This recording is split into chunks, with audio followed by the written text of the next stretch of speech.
स्वप्नमयी। लेखक विष्णु प्रभाकर। प्रश्नोत्तर 17।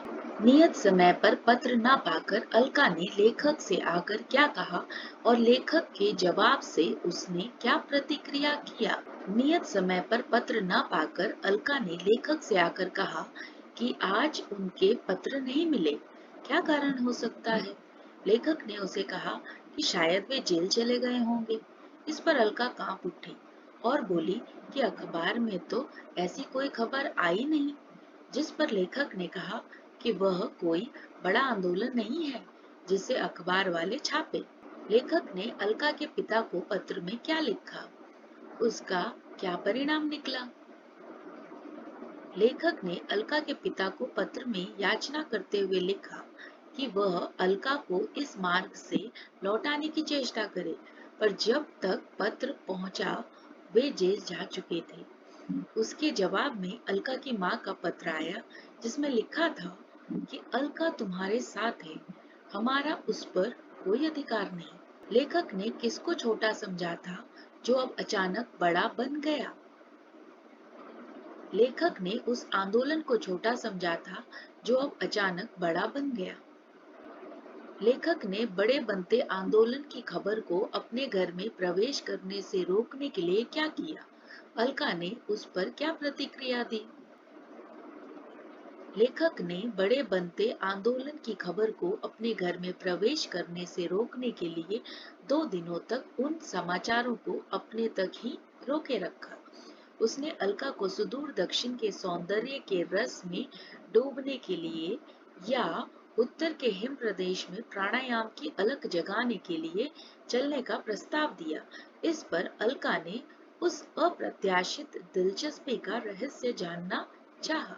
अलका के इस बात का क्या तुम जानते नहीं कि जो बात तुम मुझसे छिपाना चाहते हो वह बहुत पहले मेरे पास आ जाती है, का क्या आशय था? अलका के इस बात का क्या तुम जानते नहीं कि जो बात तुम मुझसे छिपाना चाहते हो वह बहुत पहले मेरे पास आ जाती है। यह आशय था कि इस संसार में सब कुछ सत्य अर्थात सृजनहार भगवान ही करते हैं और वह उन्हीं का एक माध्यम है। इसलिए वह सब कुछ जानती है पर बिना लेखक के आज्ञा के तो कुछ भी नहीं करेगी। लेखक अलका के किस बात से झुंझला उठा? अलका द्वारा ये बोले जाने पर कि जिसका निर्माण का भार मुझ पर आन पड़ा है। लेखक झुंझला उठा और कहा कि अनागत के निर्माण के लिए तुम वर्तमान को क्यों कुचल रही हो?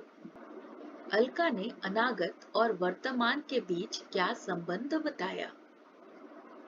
अलका ने बताया कि वर्तमान अनागत का जन्मदाता है जिसे कुचला नहीं जा सकता। वह अपने को मिटाकर ही आने वाले का निर्माण करता है। दूसरे अर्थों में वह समाप्त होकर आरंभ होता है। अलका ने खुद को विष्णु एवं लेखक को प्रहरी मात्र क्यों बताया? अलका ने खुद को विष्णु एवं लेखक को प्रहरी मात्र बताया क्योंकि उसे लगता था कि ईश्वर ने उसे निर्माण का भार सौंपा है और लेखक को उसकी रक्षा का भार सौंपा है। लेखक का अलका के साथ कहाँ और कितने समय के लिए जाने का प्रोग्राम बना? उस दौरान क्या हुआ?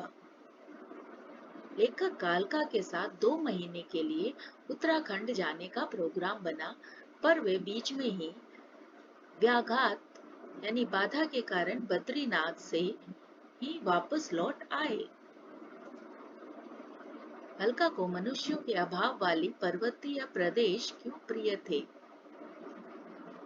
अलका का मानना था कि पर्वतीय प्रदेश में वे मनुष्यों से नहीं प्रकृति से मिलने आए हैं। प्रकृति मिलन के उच्चार यानी उस उत्साह में वह बड़े से बड़े संकट में भी शिशु सुलभ सरलता से प्रवेश कर जाती थी। स्वप्नमयी। लेखक विष्णु प्रभा। प्रश्नोत्तर 18। जोशी मठ को पार करके विष्णु प्रयाग में क्या देखकर अलका नाच उठी? जोशी मठ को पार करके विष्णु प्रयाग में अलकनंदा और विष्णु गंगा के चिर मिलन के उस परम सुंदर और परम भयानक स्थान को देखकर अलका नाच उठी। कौन सा स्थान अलका को प्रेम स्वरूप पर लेखक को मृत्यु स्वरूप प्रतीत हुआ? गौरवनाद करती अलकनंदा और विप्लव वादिनी विष्णु गंगा का मिलन स्थल अलका को परम सुंदर और प्रेम स्वरूप प्रतीत हुआ, लेकिन लेखक को वह परम भयानक और मृत्यु स्वरूप प्रतीत हुआ। अलका को मृत्यु प्रिय क्यों था? अलका को मृत्यु प्रिय था क्योंकि उसे वह वास्तविक मिलन लगता था। अपने को अपने प्रिय में अस्तित्वहीन कर देने को वो मृत्यु कहती थी। इस कारण से वह नदियों के संगम में कूदकर अस्तित्वहीन होना चाहती थी। अलका जल धाराओं के महामिलन को क्या कहती है? अलका जल धाराओं के महामिलन को जीवन की परिणति या मुक्ति कहती है, जो कि पुनर्जन्म का कारण बनती है। लेखक ये जानते थे कि अलका की मृत्यु के बाद उसका पुनर्जन्म जरूरी होगा, क्योंकि ये बात वह खुद विद्यार्थियों को कई बार रटवा चुके थे। फिर उन्हें डर किस बात का था? लेखक ये जानते थे कि अलका की मृत्यु के बाद उसका पुनर्जन्म जरूर होगा, क्योंकि ये बात वह खुद विद्यार्थियों को कई बार रटवा चुके थे। फिर उन्हें डर इस बात का था कि उसका पुनर्जन्म लेखक के लिए नहीं होगा। अलका ने बंधन को लेकर पुरुष और नारी के बारे में क्या बताया? अलका ने बताया कि पुरुष को बंधन काटना प्रिय होता है, जबकि नारी द्वारा बंधन का निर्माण करना और उसमें फंस जाना उसका स्वभाव होता है। अलका जोशी मठ से कौन कौन से फूल ले आई थी? अलका जोशी मठ से डलिया, केनिया, जीना नरगिस, गुलाब, गेंदा, केतकी जैसे सुगंधित फूल ले आई थी। लेखक को नदियों के संगम पर किन बातों से डर लगा? लेखक को नदियों के संगम पर निम्नलिखित बातों से डर लगा। संगम स्थल के नदियों के मिलन के भयावह दृश्य से, अलका के संगम में कूदने वाली बात से, अलका का उनके लिए पुनर्जन्म लेने की गारंटी न होने पर, अलका द्वारा बार बार निर्माण की बात करने पर जिससे लेखक को लगता कि निर्माण के कारण वो लेखक से अलग हो सकती है, सुनसान शीत कपा देने वाले स्थान से, सिंह और भालू जैसे जंगली जानवरों से, चारों ओर के हिम श्रृंखलाएं जो मृत्यु के समान सिर उठाए खड़ी थी, उस मार्ग पर अपने को विसर्जित करने का डर, रात का खुला भयानक आसमान, बिजली के प्रकाश और गर्जन के साथ मेघों के भी गर्जन से। अलका को कलकत्ता में सौंदर्य क्यों नहीं नजर आता था? अलका को कलकत्ता में सौंदर्य नहीं नजर आता था क्योंकि उसे वह मनुष्यों के अभिमान का प्रतीक लगता था।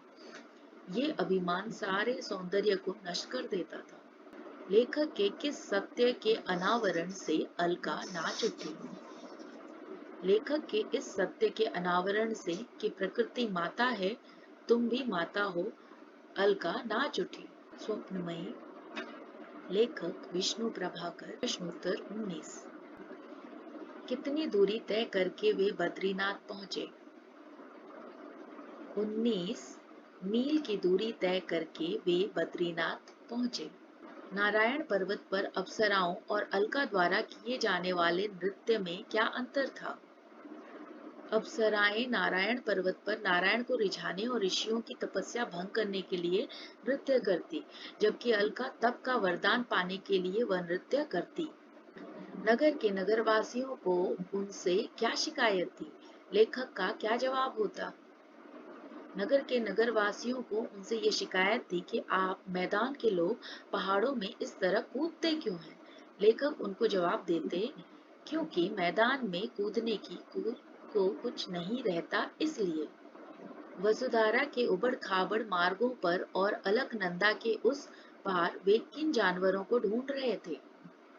वसुधारा के उबड़ खाबड़ मार्गों पर और अलकनंदा के उस पार वे श्याम कर्ण घोड़े, कस्तूरा यानी कस्तूरी मृग या श्वेत, भालू आदि जानवरों को ढूंढ रहे थे।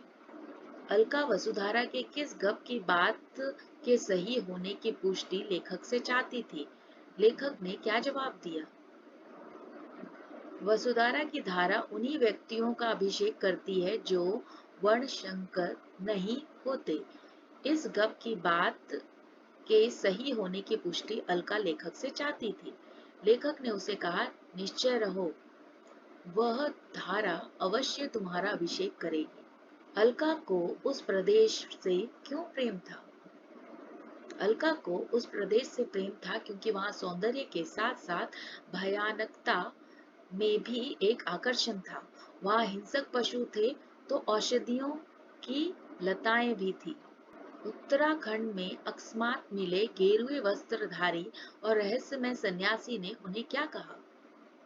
उत्तराखंड में अकस्मात मिले गेरुए वस्त्रधारी और रहस्यमय सन्यासी ने उन्हें कहा कि जैसे जल पृथ्वी के नीचे हो या ऊपर अपना मार्ग खोज लेता है, उसी प्रकार मनुष्य का कर्म अपना पथ स्वयं निर्माण करते हुए चलता है। लेखक की उत्तराखंड के मार्ग पर किससे भेंट हुई और उसकी व्याख्या किस प्रकार की गई है? लेखक की उत्तराखंड के मार्ग पर एक रहस्यमय सन्यासी से भेंट हुई। उन्होंने गेरुए रंग का वस्त्र धारण कर रखा था। उनका जटा जूटधारी मुख पर ऐसे तेज से आलोकित था जैसे वो एक सन्यासी का नहीं बल्कि एक मानव का तेज हो। वे परिव्रजा में विश्वास तो करते थे, मौन में भी उनकी आस्था थी, लेकिन निरंतर कर्मरत रहना ही उन्हें अभीष्ट था और वह कर्म क्या हो उसके लिए उन्होंने कभी सोचना नहीं सीखा था। वह कहते थे कि जल पृथ्वी के नीचे हो या ऊपर अपना मार्ग खोज ही लेता है। उसी प्रकार मनुष्य का कर्म अपना पथ स्वयं निर्माण करते हुए चलता है। लेखक ने बिहार प्रदेश में पहुंचने पर वर्षा ऋतु के आकाश का वर्णन किस प्रकार किया है? लेखक ने उसकी तुलना किससे की? लेखक ने बताया कि बिहार प्रदेश में वर्षा ऋतु का आकाश एकदम निर्मल होता है। दूसरे ही क्षण सुरमई घटाओं से घिर उठता है।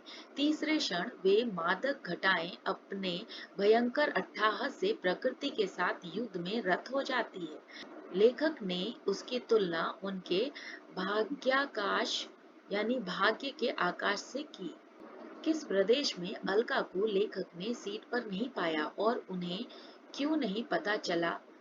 सीट पर अलका को न पाकर लेखक को क्या लगा?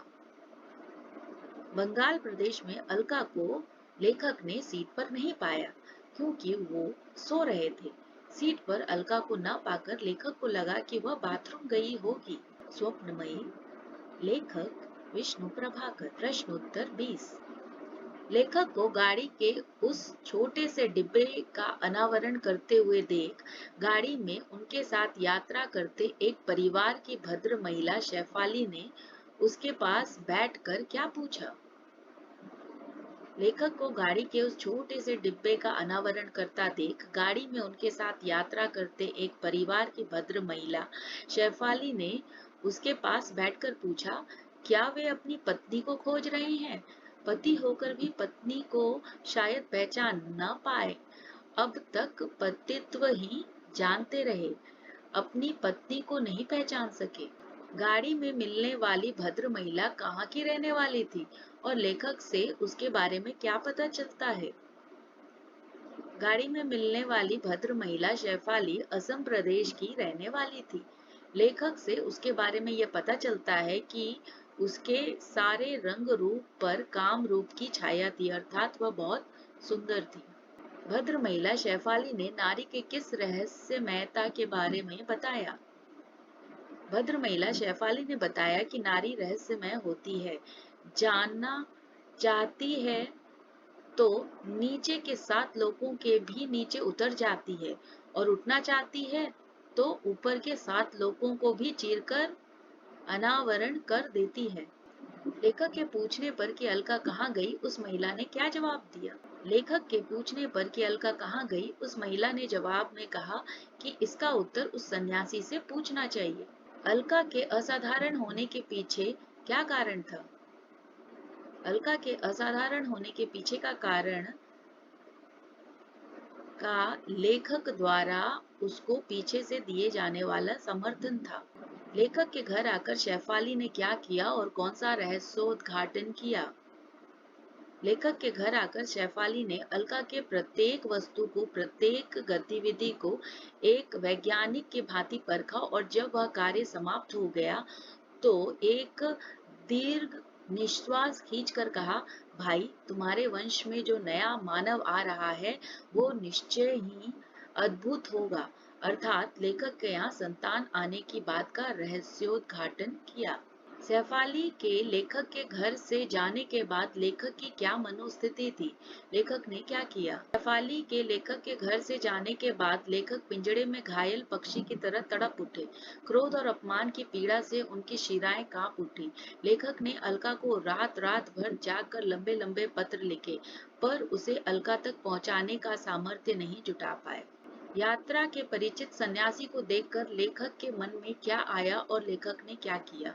यात्रा के परिचित सन्यासी को देखकर लेखक के मन में आया कि वह अपनी मुष्टिकाओं का प्रयोग करके उस सन्यासी की नाक को तोड़ दें, पर लेखक ने उन्हें प्रणाम किया। सन्यासी ने लेखक के घर में क्या देखा और क्या कहा? सन्यासी ने लेखक के घर में चारों ओर फैले हुए कांच और फिर उस चित्र को देखा जो उस समय तक अनादृत पड़ा था। सन्यासी ने कहा, उसने तो कहा था कि मेरे स्वामी ऐसा नहीं है। लेखक द्वारा अपना क्रोध प्रकट करने पर सन्यासी ने उन्हें क्या सूचना दी? लेखक द्वारा अपना क्रोध प्रकट करने पर सन्यासी ने उन्हें सूचित किया कि अलका की विद्रोहपूर्ण कविताओं ने प्रदेश में एक नया जीवन फूंक दिया और फिर उसकी शक्ति से घबराकर शासन ने उसको बड़े आदर के साथ सींचों के पीछे बंद कर दिया है।